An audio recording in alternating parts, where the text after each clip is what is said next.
You are mid-conversation.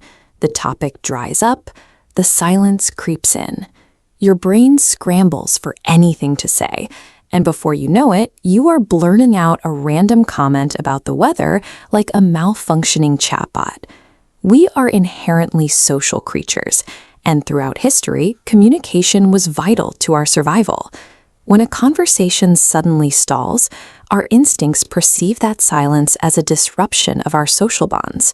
We often interpret the quiet as a signal of negative judgment or disapproval. The modern world's constant bombardment of notifications and background noise has turned continuous stimulation into the baseline. We have been conditioned to view even a few seconds of quiet as unnatural. A pause in the dialogue is a natural mechanism. By the end of this video, you will have a clear strategy to restart any stalled chat, use silence to project professional authority, and turn empty air into genuine connection. The moment a conversation stops, the first step is a mindset reset. Before you try to fix the situation verbally, you have to manage it physically.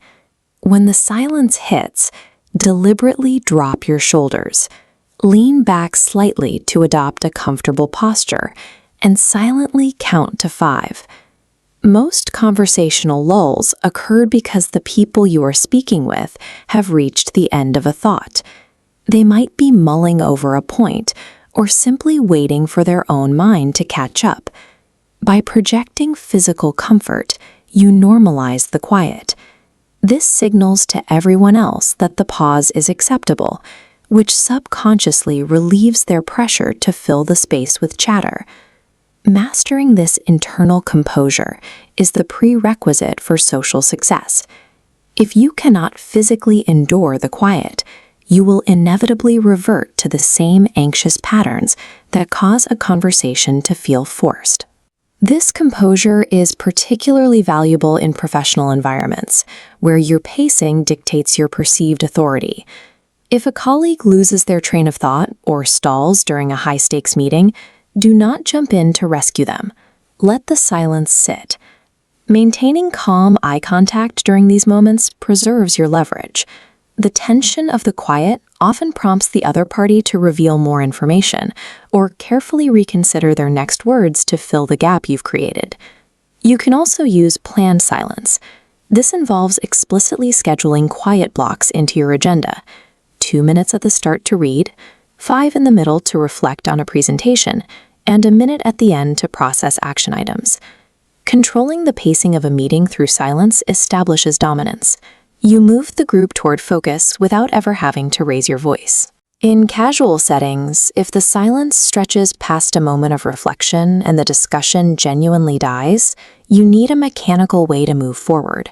One effective tactic is to paraphrase the last spoken point, saying, "So you were saying that the commute is the hardest part of your day," prompts the other person to elaborate and gives you a second to think.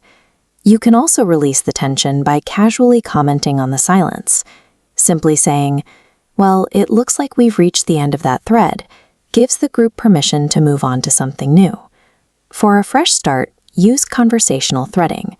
Take a statement, "I dug my driveway out of the snow," and apply the forward method. Extract keywords to create new paths. Pivot to recreation by asking about summer plans, or ask how the weather impacted their work. Viewing every statement as a branching tree of options ensures that no comment is a dead end. This structural approach makes it much harder for you to run out of topics to discuss.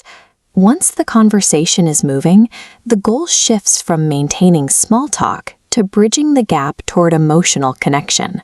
Many fall into an interview style, asking a question, receiving an answer, and firing off another.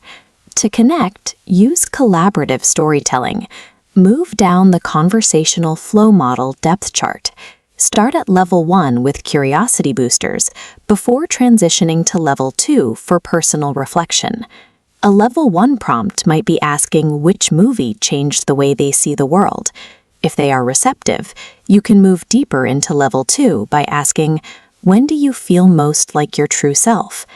Instead of loading up a new question while they talk, use the "Tell me more" technique.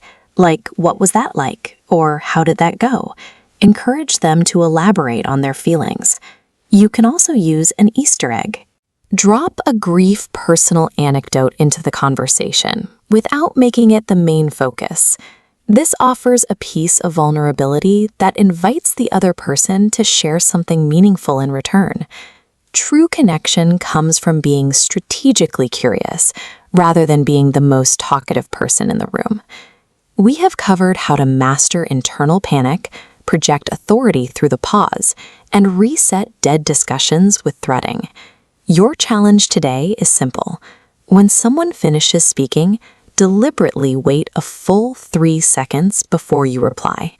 Enduring those 3 seconds demonstrates that you are actually listening, and it provides the space for a much more thoughtful interaction to emerge.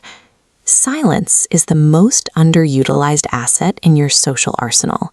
By leaning into the quiet rather than running from it, you take command of the room's energy and create the space needed for real, lasting connections to form. Practice these steps today.